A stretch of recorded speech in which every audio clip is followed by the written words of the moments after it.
Hey, what's up everybody? Sarah here. So in this video, I'm going to talk about equity research tips for those who want to work in equity research during the coronavirus. So one of the things that I would say is that there's such a tremendous need for people who understand the macroeconomic variables that are in play here.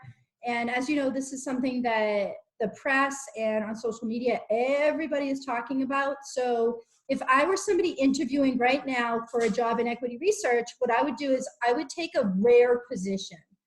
And it could be kind of an offshoot of an existing position, but you should look at, well, what are the 5 factors that what people, the people who are talking about this don't really talk about? And that would make it really interesting.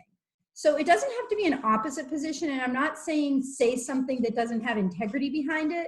What I'm saying is go the distance to think about the topic more deeply than anybody else on social media or anybody in the press or in the popular media, like anybody is talking about. And if you do that, I think you're going to do really well in an interview.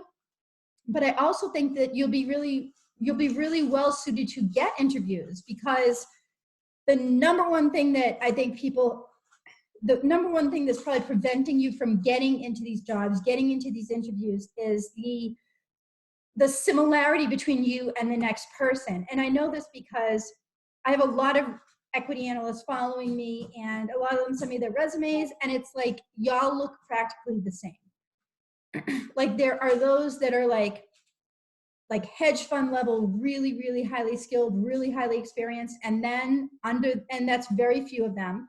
And then the rest of y'all are like kind of somewhere in between, like very novice and very experienced. And the rest of you are in this like block right here. So,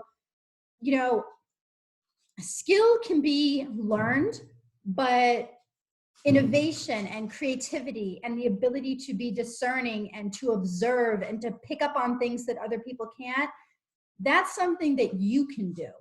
And you can do that without any training. You just have to be very attentive and perceptive and step back a minute and look at it and say, what do I feel that nobody else has addressed here? And add that to the discussion, and I think it's going to be really valued. So those are my tips for getting an equity research job during the coronavirus. Hope it was helpful.